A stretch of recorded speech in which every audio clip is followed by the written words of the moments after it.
Ave Maria, cheia de graça, o Senhor é convosco.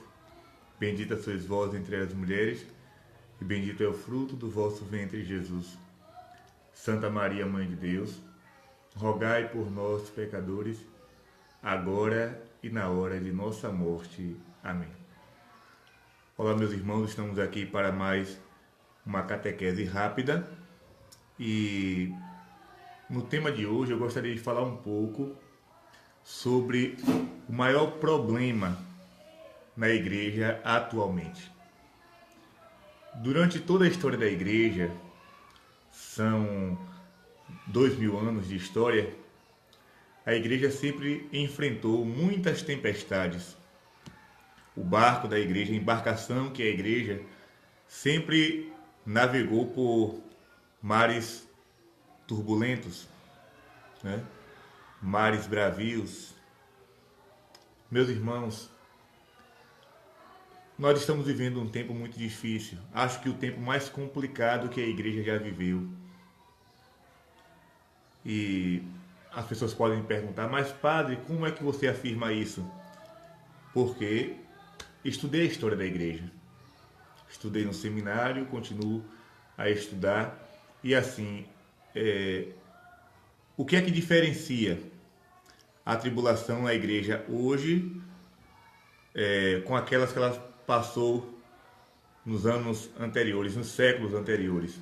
Vejam bem, se fizermos uma pesquisa e perguntarmos o seguinte, o que é que você acha que é o maior problema na igreja hoje? Muita gente vai dizer assim, o maior problema da igreja é a pedofilia.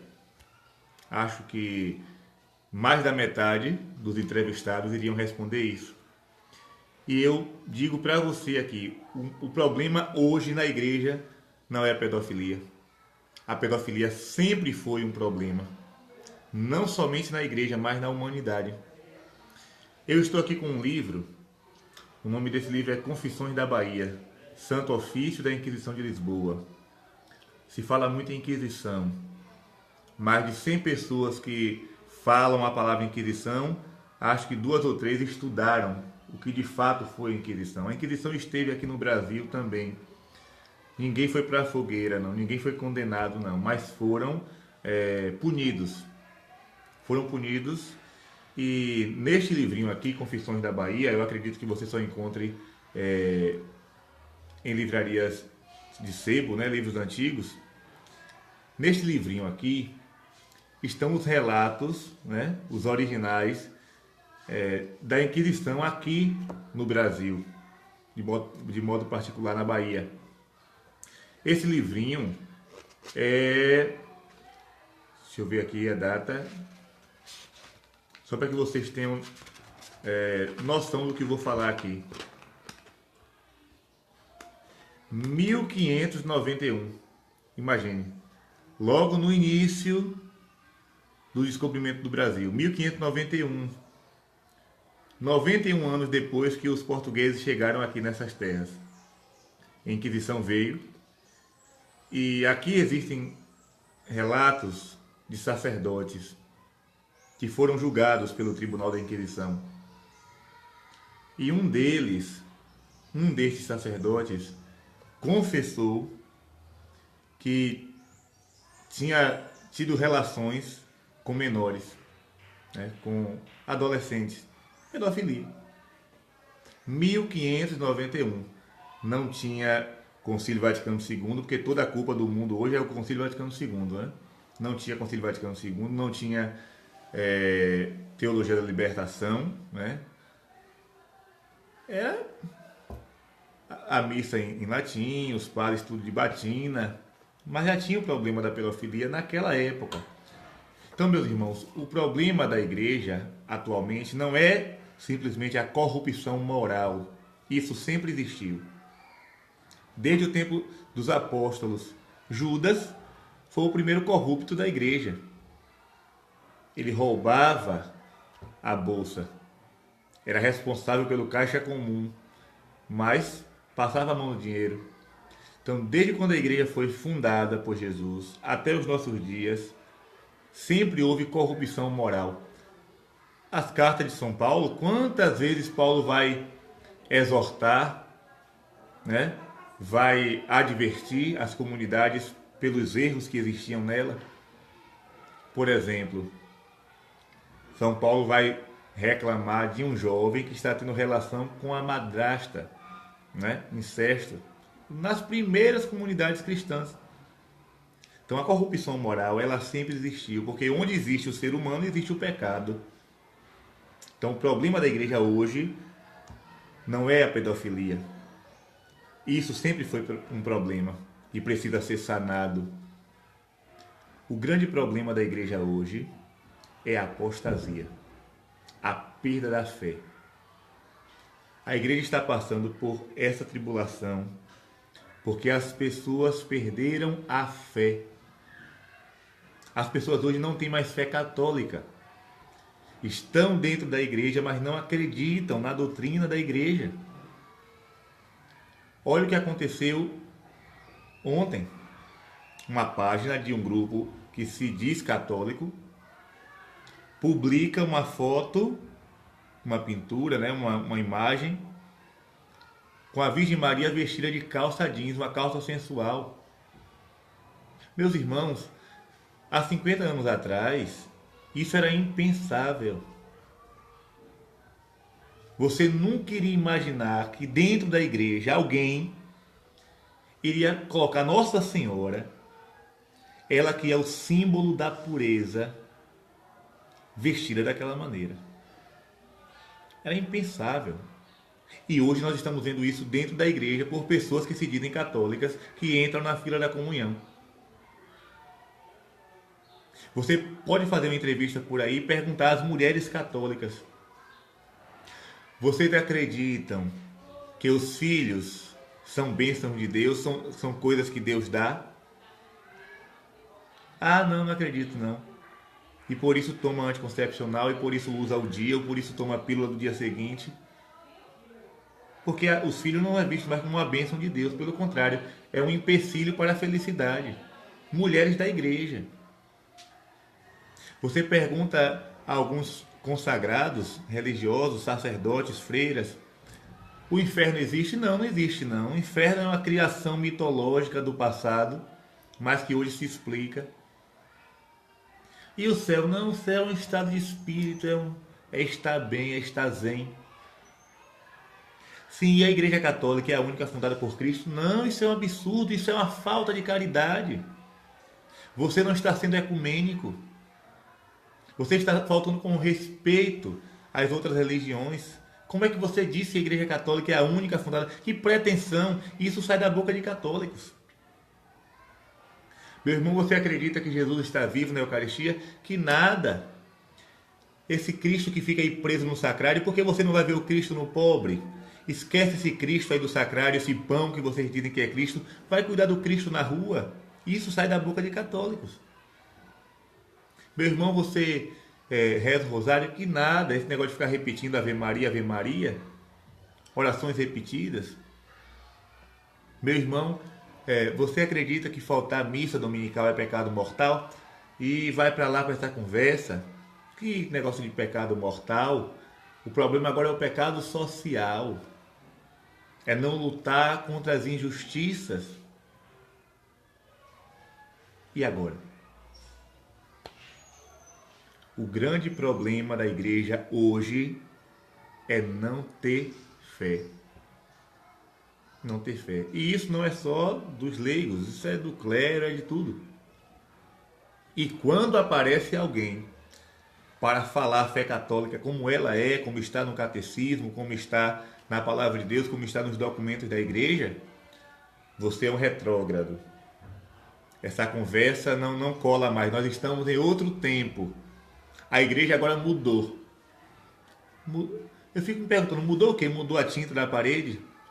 A igreja era branca, agora pintaram de azul. Mudou o quê na igreja? O que foi que mudou na igreja? Ah, porque isso era essa doutrina aí é uma coisa do passado. Esse negócio de purgatório, esse negócio de fazer reparação, adorar o Santíssimo, que nada. A Eucaristia foi feita para ser comida, para alimento. Ele vai ficar de joelho diante do sacrário. Isso é perda de tempo. Pergunte também aos católicos aí na rua, o que é que você acha dessas freiras que ficam enclausuradas, trancadas num convento? Ah, um absurdo. Elas poderiam estar aqui na rua fazendo alguma coisa, algum protesto, queimando bandeira, sei lá, apitando. O negócio de ficar preso. Serve para quê? Ficar preso dentro de uma casa rezando.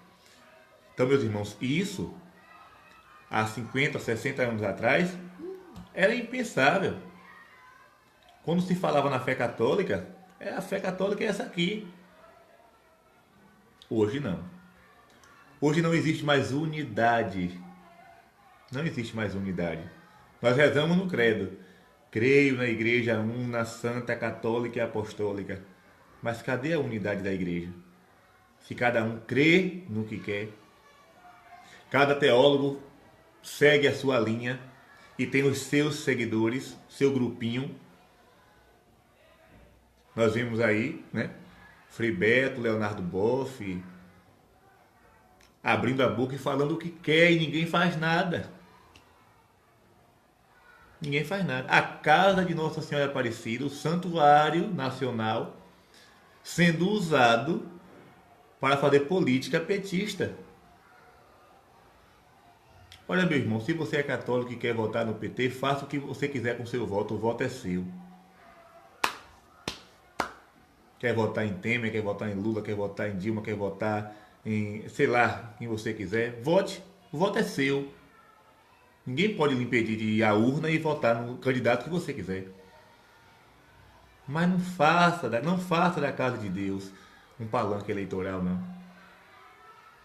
A igreja nunca defendeu o partido político. Então, lembro, né, aquilo que eu disse no início da gravação. O grande problema da igreja hoje não é a corrupção moral, isso sempre existiu. Não se escandalize quando você ouvir falar padre A, padre B, bispo A, bispo B cometeu tal ato. Roubo, pedofilia, isso e aquilo. Isso sempre existiu, desde o tempo apostólico. Leia a Bíblia, leia a palavra de Deus. Você vai ver lá como viviam os cristãos. Leia Coríntios, como era a igreja de Corinto. É uma desgraceira. Era uma desgraceira. Até na hora da missa tinha uma confusão, porque a celebração da Eucaristia, antes de comungar do corpo e do sangue do Senhor, tinha uma ceia, né? As pessoas se alimentavam. O povo chegava, cada um enchia a sua barriga e quem chegava por último não achava mais nada. Aí São Paulo vai dizer, quer encher a barriga, enche em casa. Então, corrupção moral sempre existiu. E vai existir até Jesus voltar.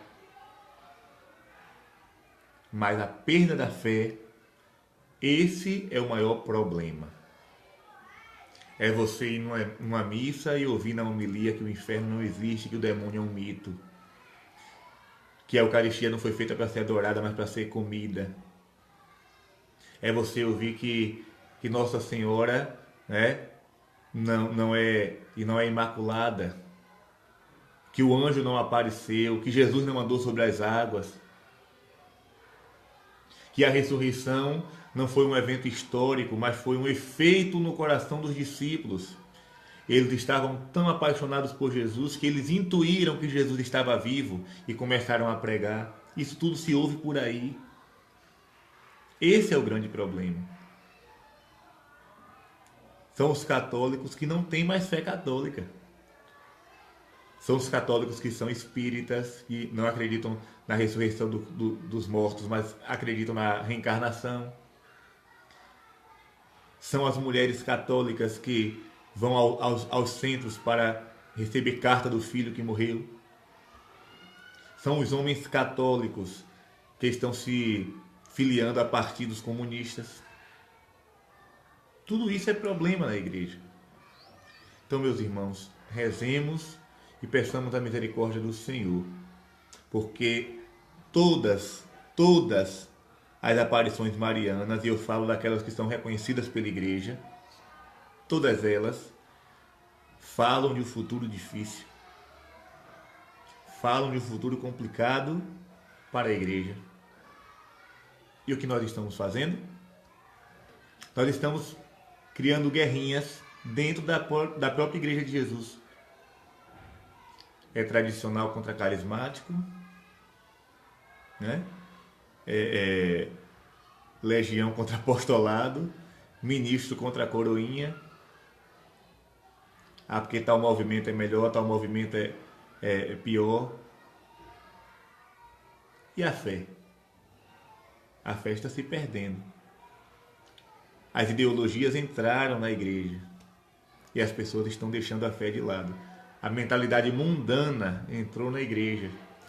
E ontem a palavra de Deus dizia: quem se torna amigo do mundo automaticamente deixa de ser amigo de Deus. O que quer dizer isso? Quem pensa como o mundo deixa de pensar como Deus. O que foi que Jesus disse a Pedro? Quando Pedro queria um Cristo sem cruz, um Cristo afastado do sofrimento. O que foi que Jesus disse? Para trás, Satanás. Para trás, ou seja, vá para trás de mim. Para trás, Satanás. Tu não pensas como Deus, mas como os homens. Pensamento mundano. Uma igreja que não é mais igreja. Uma igreja que se transformou numa ONG, um grupinho de assistencialismo, que não tem mais doutrina clara, que não tem mais uma fé clara, que não tem mais uma pregação doutrinária, que não tem uma fé reta, que não se preocupa com as almas, se preocupa com tudo, menos com a salvação das almas. É se o dízimo está alto, se está baixo. E as almas? Ah, não é esse negócio de confissão, que nada, procura um psicólogo. Peçamos a misericórdia de Deus. Eu não vou falar mais, porque se eu for falar o que tem que ser dito, muita gente pode entender errado, né? Como muita gente interpreta tudo errado hoje, e complicar até o meu ministério. Mas vamos para frente, segurando na mão de Nossa Senhora e pedindo a Deus a graça de ser fiel, porque até aqueles que querem ser fiéis correm o risco de se perderem no caminho, pelo desânimo, pela descrença. Então peçamos a Deus sua graça, sua misericórdia, para que a gente permaneçamos firmes, né, no caminho do Senhor. Gaguejei muito nessa catequese de hoje, né? Troquei algumas palavras, mas é o nervoso. Ver Nossa Senhora com a calça daquela. Aquilo não é Nossa Senhora, uma pintura com aquela calça sendo publicada por um grupo que se diz católico, aquilo deixa qualquer um confuso.